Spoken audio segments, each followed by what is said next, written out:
Welcome to the prelude of my fretboard method. In this chapter, we will go over all of the basic prerequisites that you will need to have in order to fully realize what we will talk about in the rest of the series. By the end of this chapter, you will understand the organization of notes in music and where those notes are located on the E string and on the A string. Let's get started. We start with the musical alphabet. The musical alphabet is the same as the normal alphabet, except only the first 7 letters, so A, B, C, D, E, F, and G.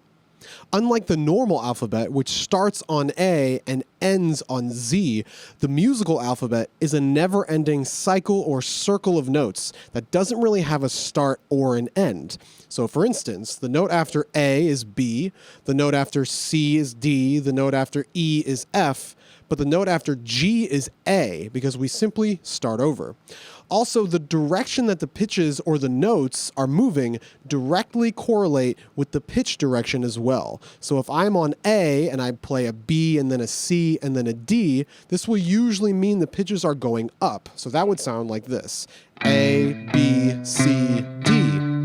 Same thing going backwards. If the letters are going down, so D, C, B, A, the pitches will usually go down as well. So D, C, B, A. This, of course, is not going to happen 100% of the time, but it's a nice mindset to have in these early stages. In order to find the location of these notes across the fretboard, it's important for us to know the distance between each note. Every pair of notes is 2 frets apart, like this. Except for when you have an E going to F or F going to E, and B going to C or C going to B. These notes or these pairs will only be 1 fret, like this. The musical terms for these distances is whole step for 2 frets and half step for 1 fret. So if you ever hear anyone say those terms, those are the distances that they mean. Now with this information, we can pretty much go through the whole fretboard and find and memorize every note. But there's a much better way to do this, and we will talk about that in the next chapter. For now, let's talk about just the E string. The E string is called the E string because picking that string open like this will give us an E pitch. We can also imagine this open fret being back here behind this nut that cuts off the strings. So as we're moving through the E string and finding all of our letters, we will imagine that this is E, even though we're not actually doing anything to play it. So with this in mind, let's walk up through the alphabet and find the rest of our notes. So if this is E, the next letter in the alphabet is F. Well, that's one of the exceptions, so it's only going to be up a half step or 1 fret. So E to F. That is our first fret note, the first note that we are actually playing with our left hand. That is F. So once again, E, open fret, to F. Let's continue. F to G is a whole step. That is G. G to A is a whole step. That is A. A to B is a whole step. That's a B. B to C is the other exception, so only 1 fret. B to C. C to D is normal, 2 frets, and then D to E is also normal, 2 frets. Now you'll notice as I went through that, I was climbing through, going up or forward through the alphabet, and the pitches were moving up as well. Another thing you might have noticed is this fret that I ended on. It looks different than the rest of the frets. All of these frets back here either have nothing in them or they have a single marker like that dot or like that dot. This fret has 2 dots because it signifies when the letters are starting over. So if this is E, the open string, you can pretend our open fret right there. This 12th fret is E also. You can hear how they sound the same, except this one's just a higher version. This works for every string. So if this open string is E, this is also E on the double dot or the 12th fret. If this open string is A, this note right here on the double dot or the 12th fret is A. This is D. This is D. This is G. This is G. That's how it is for every string. Another thing that this kind of tells us is that everything past the 12th fret is essentially a copied and pasted version of this. So all of these frets will correspond with all of these, because if this is the 12th fret and it corresponds to the open fret, then that means this fret, the 13th over here, is the same as the 1st. And the 14th is the same as the 2nd, the 15th the same as the 3rd, etc. So if you know this half of the fretboard behind or to the left of the 12th fret, you also know this half of the fretboard ahead of the 12th fret. Everything you do down here can be played up here in the exact same way. The only difference is that it will sound higher because all of these notes are in a higher register than all of these. Another thing I would think about while you're playing, at least in your head, maybe if you're reading music, it can be a different thing, but in your head, I would not think about this fret as the 15th fret, even though it is. This is 12, 13, 14, 15. This is definitely the 15th fret, but I would rather think about it as the 3rd fret because I know what the 3rd fret is. The 3rd fret is G. So if I know the 3rd fret is G and I look at this as also the 3rd fret, I know that this is G as well. If you think about this as the 15th fret, that doesn't really give you any information. But if you think about it as the 3rd fret, you immediately hear G in your mind when you think about it like that. So I would highly recommend you think about all of these frets up here as their lower counterparts. The dots you can see also correlate exactly the same. We have a double dot, which is the same as the open fret. Then we have 2 empty frets. Then we have 1 dot up here, empty fret, 1 dot, empty fret, 1 dot, empty fret, 1 dot. It correlates exactly the same on both sides. Another thing you might have noticed is what about these frets in between the notes that I just called off? I just went E, F, G, A, B, C, D, E. What about this note right here in between F and G? So here's F, here's G. Are we just not going to play that note? Of course not. This is where the sharps and flats come into play. It's a very, very simple concept. A sharp is simply up 1/2 step in pitch. So if this is G, this note is G sharp. A flat is the opposite. It's back 1/2 step in pitch. If that's G, that's G flat. So you might also notice that if this is G sharp, this note is also potentially A flat. This is true. This note is more than one thing. It's G sharp and A flat. We will talk about why in a later series. Now let's move on to how we can practice and play these notes in a way that we can remember what they are. A common method to memorizing notes on the fretboard is simply playing the note and saying the letter out loud. So E, G, F, A, C, B, A, G, G sharp, B flat, C sharp, D, etc. There's nothing really wrong with that, as it can definitely help. It's essentially like a brute force method of memorization. The problem that I have with that is it's pretty boring, and it really takes a lot of focus and dedication, and it's, for me at least, it's difficult to have a lot of focus and dedication when I'm bored. So I would recommend that you do the same thing, but do it over a song. So let's say we're playing a song maybe that you already know, like let's say Sweet Home Alabama, which is D, C, and G. Those are the chords for that song.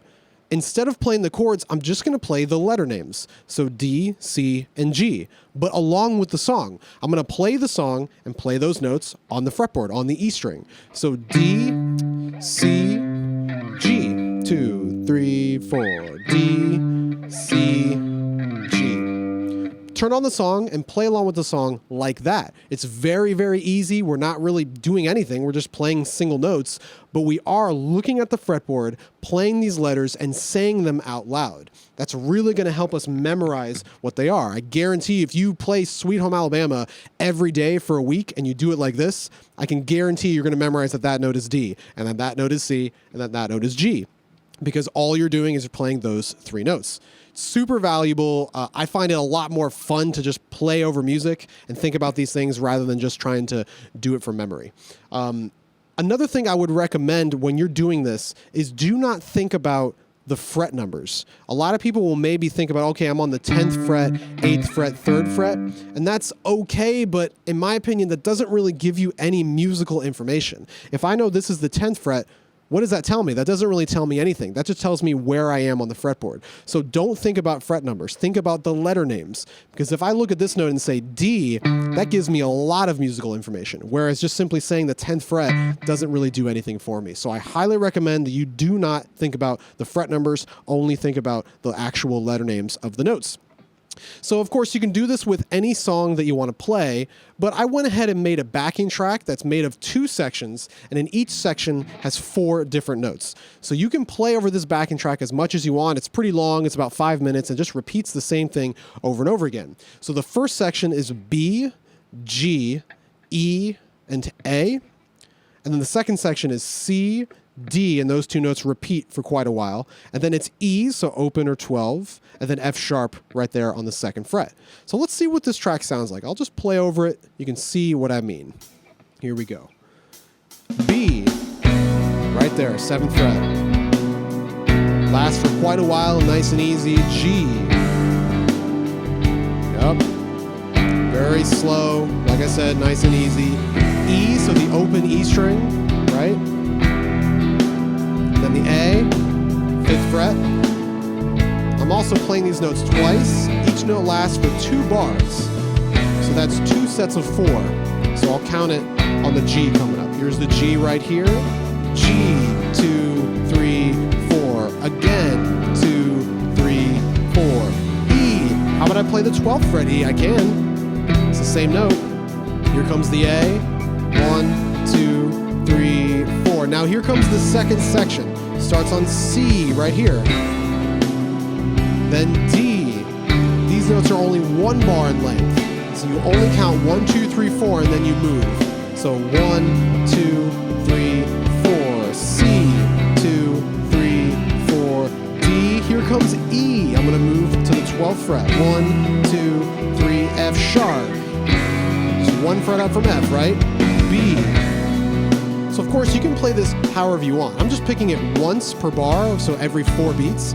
You can pick it every beat if you want, like this. This is G, 1, 2, 3, 4. This is E, 2, 3, 4. How about 12th fret? 2, 3, 4, A. I'm just hitting every beat. 1, 2, 3, 4, B. Every beat. 1, 2, 3, 4. It's very important when you do this also to not spend too much time thinking about the note that you are currently playing. You always have to think about the note that you're about to play so you can get there on time and so you can play the right note. So I know C is coming up right here. Here comes C. It's very important to always think about what's about to happen. If you're playing songs, if you're improvising, doing anything like that, this is how you're able to make the choices to continue to sound good in your improvising or in your song playing. Here comes the E. E up here. F sharp, how about there? I can do that because it's the same fret as that. And then the B. So there's the track. Like I said, pretty simple. Feel free to use this track every day. Play it once, play it twice, maybe for 1 or 2 weeks, and I guarantee you'll have a much better understanding of where these notes are on the E string, especially like the B, because that's where we're starting. The G, that's the second note. All the notes that last for a long time should really stick in your head. And of course, at any point, you can take any of these notes and move them to the higher register. If we're playing B right here, I can just go to its higher version, which is here. How do I know it's there? Because look at the dots. First, second, third dot. First, second, third dot. So this note is also B. So I can go up here and play this B. G. Same exact thing as this. So feel free to do that. Have a good time with it. It's kind of fun to move all over the fretboard like that, just by moving through or connecting these corresponding frets. It's very comfortable. Anyway, this is pretty much enough information that you'll need to really move forward with my fretboard method, but we're going to take it one step farther and open up the A string a little bit with this track.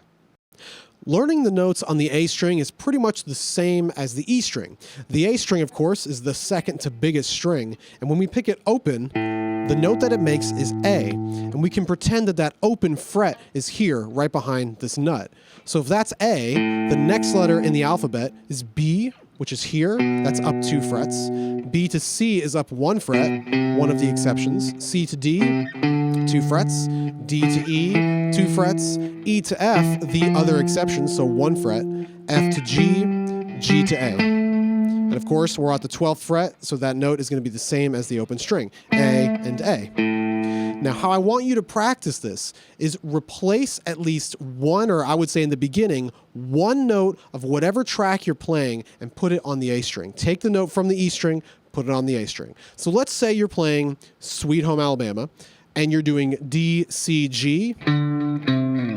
Take one of those notes and move it to the A string. So I'm going to move the G over here, put it here, because that is G. How do I know that? That's A, G is back 2 frets. So instead of playing D, C, G, I'm now going to play D, C, G. You can even play the track and just alternate between those two over and over again. This is really good practice because it will inevitably tie together these two notes. When you see this G, you will also see this one because you have alternated between the two of them so much. We can do the same thing with this track that I've made. So instead of playing B here, where I've been playing it, I'm going to play it on the A string, which is here. But I'm still going to play the other notes where they were. So let's see what that sounds like. So here's the B. Of course, I'm not going to play it there. I'm going to play it here. B. B again. G. Normal location. Right? G. How about E? Open E. Maybe play the sneak in the 12th fret right here. Then the A right here, 5th fret. Go back to the B on the A string. Right? Once you get comfortable with this, you can start doing more than one note. So instead of playing the E that's about to come on the E string, I'm going to play it on the A string, right here.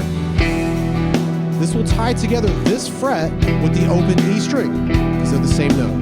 A, here comes the C, I'm going to play them both on the E string, here we go. C, to D, right? D. Now, coming up, the E and F sharp, I'm going to play both of those on the A string. Here comes the E, 7th fret. F sharp is up 2 frets from that. Back to the B on the A string. So now I'm kind of just like improvising with how I'm playing these notes. So G, G on the A string.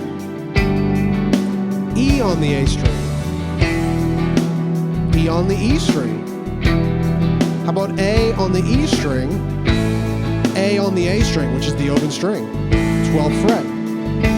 B. How about up 12 frets to here, the 2nd fret up top. G on the A string, G on the E string. E on the A string, E on the E string, about 12th fret up here. A here, open A.